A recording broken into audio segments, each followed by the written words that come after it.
बिस्मिल्लाहिर्रहमानिर्रहीम अस्सलामु अलैकुम वरहमतुल्लाहि वबरकातुहू। नाज़रीन काम आप देख रहे हैं दुनिया मेरे आगे यूट्यूब चैनल और मैं हूं ग़ुलाम नबी मदनी। आज 27 जून 2021 है और आज दिन है इतवार का। नाज़रीन काम इस वीडियो के अंदर अफ़गानिस्तान की ताज़ा तरीन सूरत हाल, नई ख़बरें, नई अपडेट्स आपके सामने रखेंगे। अफ़गान तालिबान की ताज़ा तरीन कार्रवाइयाँ, फतूहात का सिलसिला जारी है।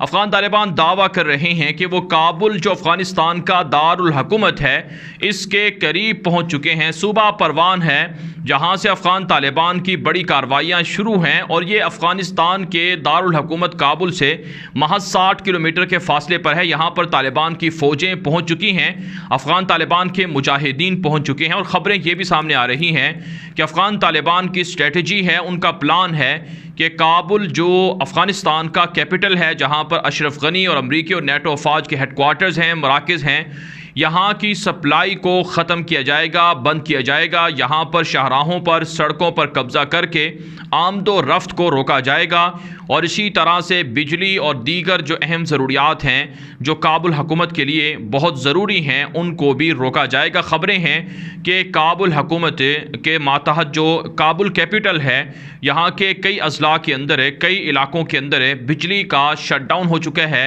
और तालिबान कंट्रोल और गिरफ्त हासिल कर चुके हैं। तो अफ़गान तालिबान जहाँ बड़े बड़े सूबों के मरकज़ी अजला पर कब्ज़ा कर रहे हैं, उनकी स्ट्रेटजी है कि जो काबुल फ़ौजें मुख्तलिफ़ सूबों के अंदर 34 सूबों के अंदर मौजूद हैं, तो यहाँ के जो अहम और मरकज़ी इलाके हैं पहले उन पर कब्ज़ा किया जाए और फिर अफ़गान तालिबान शाहराहों पर, हाईवेज़ पर कंट्रोल करेंगे और फिर इसके बाद अफ़गान तालिबान सरकारी इमारात पर, बिल्डिंग पर भी कंट्रोल करेंगे और साथ साथ जो सप्लाई चेन है उसका भी ख़ात्मा करेंगे, उसको भी रोकेंगे। तो इसी हवाले से ख़बर है कि काबुल की तरफ जाने वाले इलाकों को तालिबान घेर चुके हैं और शाहराहों पर अपनी चेक पोस्टें भी कायम कर चुके हैं। इसके अलावा नाज़रीन काम अफ़गान तालिबान की जो ताज़ा कार्रवाइयाँ हैं उसमें सूबा काबसिया है, यहाँ पर 7 चेक पोस्टें तालिबान फ़तह कर चुके हैं और 8 पुलिस एहलकार हलाक हुए हैं और कई फ़रार हो चुके हैं। इसी तरह से अफ़गान तालिबान की दीगर सूबों में जो कार्रवाइयाँ हैं उसमें 30 काबुल फ़ौजी हलाक हुए हैं जबकि 75 काबुल फ़ौजी हथियार डालकर सरेंडर हुए हैं। आज मुख्तलिफ़ इलाकों के अंदर तालिबान की कार्रवाइयों में कम अज़ कम 10 अजला फ़तह किए गए हैं और काबुल हुकूमत से ये 10 अजला छीन लिए गए हैं और अफ़गानिस्तान की इमारत इस्लामिया के झंडे यहाँ पर लहरा दिए गए हैं। तो ये कार्रवाइयाँ जारी हैं काबुल हुकूमत के ख़िलाफ़ है। इसके बरक्स से जो काबुल हुकूमत के लोग हैं वो दावा कर रहे हैं कि हम तालिबान की इस्लामी हुकूमत को यहाँ नहीं आने देंगे और उसे यहाँ चलने नहीं दिया जाएगा। यहाँ तक कि अमरुल्लाह सालेह जो अशरफ गनी का नायब है, जो अफ़गानिस्तान का नायब सदर है, उसका एक बयान सामने आया है कि अमेरिका का जो अशरफ गनी का दौरा है ये कामयाब रहा है और इस दौरे के दौरान अमेरिका ने काबुल हुकूमत की मदद और ताउन की यकीन दहानी कराई है। यानी अमेरिका तालिबान के सामने काबुल हुकूमत को गिरने नहीं देगा, ये रिपोर्ट सामने आ रही हैं। लेकिन आज काम हकीकत ये है कि अमेरिका महज धमकियाँ तो दे सकता है लेकिन अमलन तालिबान की हुकूमत को नुकसान नहीं पहुँचा सकता है। अफ़गान तालिबान आज़ादाना तरीके से नकलो हरकत कर रहे हैं और मुख्तलिफ़ अजला पर कब्ज़ा कर रहे हैं, बावजूद इसके कि तालिबान के पास जंगी जहाज़ नहीं हैं या जंगी हेलीकॉप्टर नहीं हैं या इस तरह के टैंक नहीं हैं जिस तरह से अमेरिका और काबुल हुकूमत के पास हैं। लेकिन इसके बावजूद तालिबान शिकस्त दे चुके हैं। जब 20 सालों के अंदर काबुल हुकूमत और अमेरिका तालिबान का कुछ ना कर सके तो अब क्या कर सकेंगे, इसलिए तालिबान इन धमकियों पर कान नहीं धर रहे हैं और इसे महज प्रोपेगेंडा की नज़र कर रहे हैं। तो इसके अलावा नाज़रीन काम अफ़गानिस्तान से खबर यह भी है कि सुबह लग़मान के अंदर एक मदरसे पर और मस्जिद पर बमबारी की गई है काबुल फ़ौजों ने, जिसकी वजह से एक उस्ताद और 4 शागिर्द ज़ख्मी हुए हैं। मस्जिद और मदरसा मुनहदिम कर दिया गया है। तालिबान ने इसकी मजम्मत भी की है। साथ नाज़रीन काम कुछ और ख़बरें भी हैं जिनमें अमेरिका ने वॉर ऑन टेरर जो का शोबा है ये इसका कंट्रोल काबुल हुकूमत के हवाले कर दिए है। इसी तरह से नाज़रीन काम एक और ख़बर सामने आ रही है कि अफ़गानिस्तान के अंदर अमेरिका के जो चार्ज अफेयर हैं, जो वहाँ के सरपरस्त हैं, उन्होंने दावा किया है कि तालिबान दुकानें और सरकारी इमारतें, इंफ्रास्ट्रक्चर मुनहदिम कर रहे हैं, लिहाजा तालिबान के ख़िलाफ़ कार्रवाई अमेरिका कर सकता है। लेकिन मैं बता चुका हूँ कि यह महज एक धमकी है, वरना हकीकतन काबुल हुकूमत और अमेरिका तालिबान के ख़िलाफ़ कुछ नहीं कर पा रहे हैं।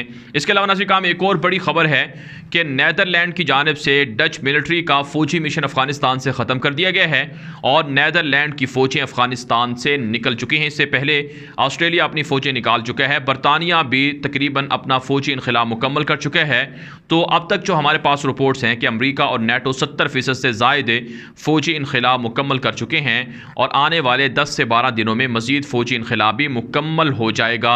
इसके अलावा नाज़रीन काम कुछ और ख़बरें भी हैं, जिसमें एक बड़ी ख़बर यह है कि पाकिस्तान ने वार्निंग दी है अफ़गानिस्तान को कि अफ़गानिस्तान के अंदर TTP, BLA और रॉ जैसी दहशतगर्द एजेंसियां मौजूद हैं जो पाकिस्तान पर हमले कर रही हैं। इनके ख़िलाफ़ एक्शन लिया जाए, इनको ख़त्म किया जाए। ये मुतालबा सामने आया है पाकिस्तान की जानिब से, काबुल हुकूमत से और तालिबान से। तालिबान ने यकीन दहानी कराई है कि हम अपने इलाकों में TTP या दीगर पाकिस्तान मुखालिफ ग्रोहों को नहीं पनपने देंगे और यहाँ पर उनका सुरसुख नहीं होगा। लेकिन काबुल हुकूमत हटदर्मी पर उतरी हुई है और ये दावा कर रही है कि हमारे यहाँ किसी भी तरह का कोई भी TTP जैसे लोग या तंजीमें नहीं हैं। हालांकि ये झूठा और मनगढ़ंत दावा है काबुल हुकूमत का, वरना दर हकीकत ये लोग खुद सपोर्ट कर रहे हैं। काबुल हुकूमत की जो लोग हैं ये खुद सपोर्ट कर रहे हैं TTP को, BLA को और रॉ एजेंसी के ज़रिए से पाकिस्तान पर हमले करवा रहे हैं। इसी तरह से नाज़रीन काम एक बड़ी ख़बर है और बड़ा बयान सामने आया है।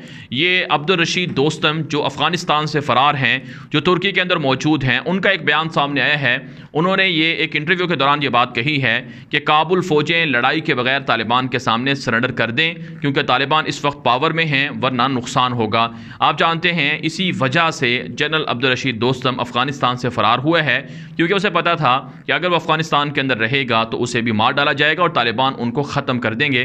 तालिबान की जो मिलिट्री पावर है, तालिबान की जो सलाहियत है, ताकत है, अब उसका दुश्मन भी एतराफ़ कर रहे हैं और हथियार डालने का फ़ौजों को मशवरा दे रहे हैं। यही वजह नाज़रीन काम आप देख रहे हैं कि मुख्तलिफ़ इलाकों के अंदर, मुख्तलिफ़ सूबों के अंदर जो फ़ौजें हैं काबुल की, वो सरेंडर कर रही हैं और तालिबान के हाथों फ़तह इलाके हो रहे हैं। तो इस वजह से अब ख़बरें हैं कि जो काबुल हुकूमत के इत्तेहादी हैं, इनके दरमियान भी दरारें हैं, इनके दरमियान भी इख्तलाफात हैं और ये तालिबान के साथ खुफिया राबते करके सुलह करने की कोशिश कर रहे हैं। इसलिए आने वाले दिनों में कोई बड़ी खुशखबरियाँ तालिबान की जानिब से सुनाई जा सकती हैं। इसके अलावा नाज़रीन काम एक और ख़बर सामने आ रही है। ये ख़बर बुनियादी तौर पर काबुल हुकूमत का जो सफ़ीर है जो भारत के अंदर मौजूद है, उसने ये बयान दिया है कि काबुल हुकूमत की सपोर्ट भारत की मोदी हुकूमत कर रही है।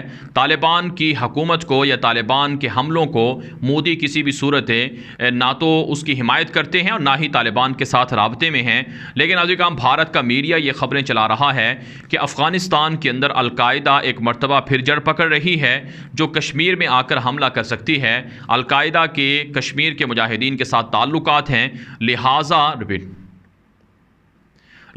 नाज़रीन काम मुतालबा किया जा रहा है भारत की जानिब से। भारतीय मीडिया पर जो रिपोर्ट हैं कि तालिबान के ख़िलाफ़ भारत को जाना चाहिए और तालिबान के साथ ताल्लुकात नहीं बनाने चाहिए, लेकिन दुनिया इस बात को जानती है कि भारत अफ़गान तालिबान की फ़तह से खौफज़दा है और अफ़गान तालिबान से 2 मरतबा जो भारत के वज़ीर ख़ारजा हैं जयशंकर, वो कतर के अंदर मुलाकातें करने की कोशिश भी कर चुके हैं, लेकिन तालिबान ने मुलाकातों से इनकार कर दिया है। तो भारत अब फंस चुका है। एक तरफ से काबुल हुकूमत उनसे मदद मांग रही है, सपोर्ट मांग रही है, दूसरी तरफ से तालिबान से खौफज़दा भारत तालिबान से राबते की कोशिश कर रहा है। आप जानते हैं ताजिकिस्तान का बॉर्डर पूरा का पूरा तालिबान ने फतह कर लिया है और ताजिकिस्तान के अंदर जो भारत का फ़ौजी अड्डा था और भारत वहाँ से जो अफ़गानिस्तान के अंदर साजिशें करता था, तो ये साजिशें भारत की बंद हुई हैं, जिससे भारत परेशान है और अब भारत को ख़तरा है कि कश्मीर के अंदर भी तालिबान रुख कर सकते हैं। इसलिए भारत तालिबान से राबता करके सुलह करना चाहता है, ताल्लुकात बनाना चाहता है, लेकिन तालिबान वाज़े कर चुके हैं कि जब तक भारत की मुतनाज़ा सरगर्मियाँ अफ़गानिस्तान के अंदर से बंद नहीं होंगी, तब तक किसी भी तरह के ताल्लुकात कायम नहीं होंगे। तो ये नाज़रीन काम बड़ी ख़बरें हैं अफ़गानिस्तान से मुताल्लिक़, जिनकी रोशनी में हम ये बात कह सकते हैं कि अफ़गान तालिबान दर हकीकत अफ़गानिस्तान में फ़तह हासिल कर रहे हैं और काबुल फ़ौजें तालिबान के हाथों शिकस्त खा रही हैं।